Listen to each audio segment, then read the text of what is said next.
Hi, in this video we are going to explain a project using a Raspberry Pi Pico W with an MPU6050 accelerometer and a common cathode 7-segment display. The goal is to detect tilt of the x-axis and display numbers accordingly.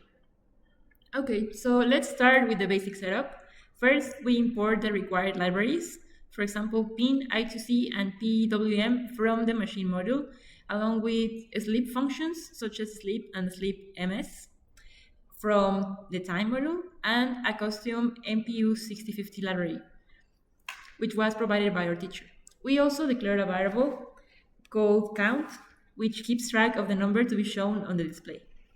Then we define the pins connected to each segment of the 7-segment display from A to G. Each segment is controlled individually using GPIO pins set as outputs. Next, we are going to configure the I2C or I2C communication using pins 26 and 27 to connect to the MPU6050 sensor.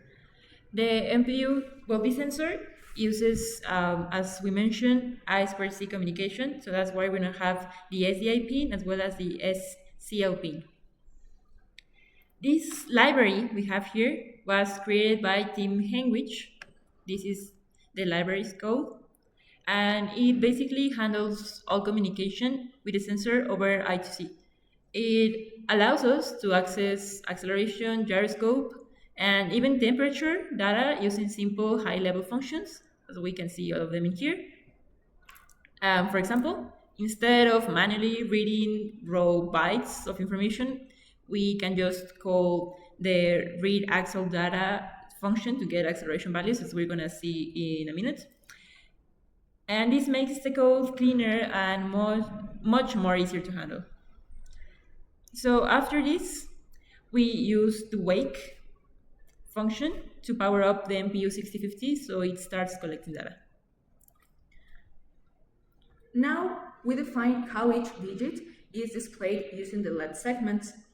There are two sets of patterns, number 1 and number 2. These two were previously in the code explained of how the different segments have to be turned on for each number. Some of them can be seen equally in the first position and the second position, so they don't change.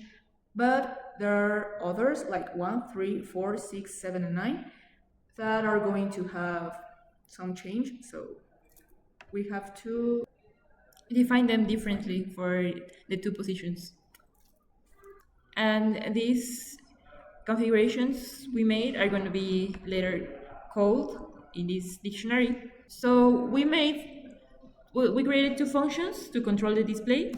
The first one is called erased, and it basically turns off all the segments. It uses a for cycle with a variable I in a range of all the segments that are turned on when displaying the number 8, which are all of them. So it sends a logic 0 in order to turn off all of these segments, and thus it clears the display. And then we have another function that is show, which does the opposite of the erase function. It uses a for cycle as well with the variable I, but we have another variable x that's set as a parameter, which basically just gets the necessary segments that need to be turned on in order to display each and every one of the numbers.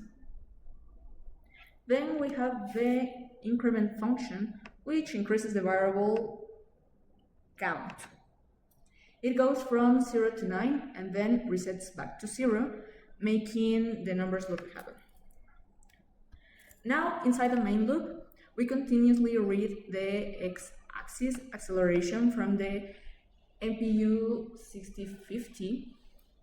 If the tilt is to the right, values between 0.5 and 1.5, we display the number using the number 1 style. If it tilts to the left, values between minus 0.5 and minus 1.5, we use the number 2 style instead. After each update, the counter increases, showing the next number in the sequence.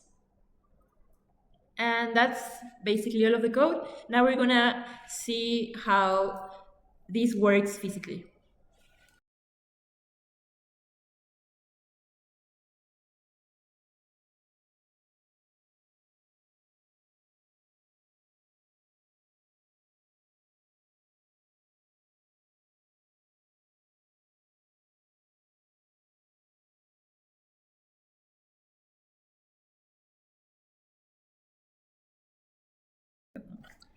And that's it. This project is a great example of how to combine a sensor and a custom display to create interactive feedback using the MicroPython programming language. And thanks to the MPU6050 library and this communication protocol, we can read real-time motion data and make the display respond dynamically. Thank you. Yay!